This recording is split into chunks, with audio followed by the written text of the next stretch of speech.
Welcome to Ramprasad talks. వన్డేలకు Steve Smith అలాగే ముష్ఫికర్ రహీం కూడా రిటైర్మెంట్ ప్రకటించారు. స్మిత్ నిన్న ప్రకటించాడు, ముష్ఫికర్ రహీం ఈరోజు ప్రకటించాడు. So Australia batter Steven Smith ఈ ఫార్మాట్కి తక్షణమే తప్పుకుంటున్నట్టుగా తెలిసింది. ఛాంపియన్స్ ట్రోఫీలో భారత్తో సెమీఫైనల్ చివరి మ్యాచ్ అతనిది. 35 ఏళ్ల స్మిత్ గాయపడ్డ కమిన్స్ స్థానంలో ఛాంపియన్స్ ట్రోఫీలో ఆస్ట్రేలియాకి నాయకత్వం వహించిన సంగతి మీ అందరికీ తెలిసిందే. మంగళవారం మ్యాచ్ ముగిసిన తర్వాత సహచరులకు తన రిటైర్మెంట్ విషయం చెప్పాడు. ఆ తర్వాత వన్డేలో ఆయన ప్రయాణం గొప్పగా సాగిందని చెప్పాడు. అలాగే వన్డే ప్రయాణాన్ని చాలా చక్కగా ఆస్వాదించే ప్రతి క్షణాన్ని కూడా అద్భుతంగా ఆస్వాదించాను. నాకు అందరూ కూడా చాలా చక్కగా సహాయం చేశారు. ముఖ్యంగా సెలెక్టర్లకు వాళ్ళందరూ కూడా ధన్యవాదాలు తెలిపాడు.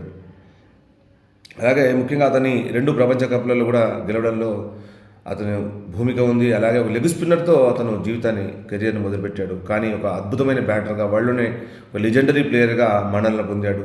తన సమకాలీకులైన కేన్ విలియమ్సన్, బాబర్ ఆజం, విరాట్ కోహ్లీ వీళ్ళందరి సరసన చేరేవాడు. అలాగే అన్నిటికనే ముఖ్యంగా ప్రపంచ కప్ గెలవడమే తనకు ఒక గొప్ప విషయం అని చెప్పాడు. 2015-2023 ప్రపంచ కప్ గెలిచిన జట్టులో సభ్యుడు. అలాగే 2015-2021లో అతను one day player of the year కూడా గెలుచుకున్నాడు. ఆస్ట్రేలియా 2027 ప్రపంచ కప్ సన్నద్ధం కావాల్సింది ఉంది. అందుకని రిటైర్మెంట్కి ఇదే సరైన సమయం అని భావించాడు. అలాగే ఎవరు కూడా అతనికి చెప్పాల్సిన అవసరం లేకుండానే ప్రొఫెషనల్గా రిటైర్మెంట్ ప్రకటించాడు. లెగ్ స్పిన్నర్గా మొదలుపెట్టాడు అతని జీవితాన్ని. వన్డేలో మంచి రికార్డు ఉన్న స్మిత్ లెగ్ స్పిన్నర్గా ఆరోగ్యం చేసిన తర్వాత బ్యాటింగ్ లెజెండర్గా తయారయ్యాడు.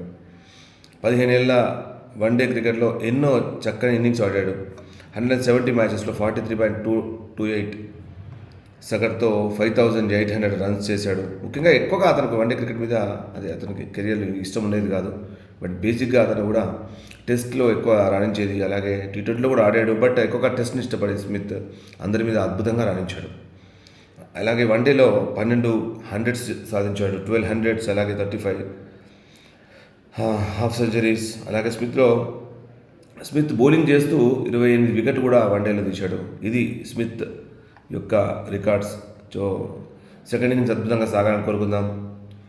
Congratulations Steve Smith. Great. We have seen a wonderful innings. Thanks for your great cricket. అలాగే చాలా చక్కగా రిటైర్మెంట్ ప్రకటించేందుకు కూడా, అంటే మంచి ఫామ్లో ఉండగానే రిటైర్మెంట్ ప్రకటించడం కూడా గొప్ప విషయం.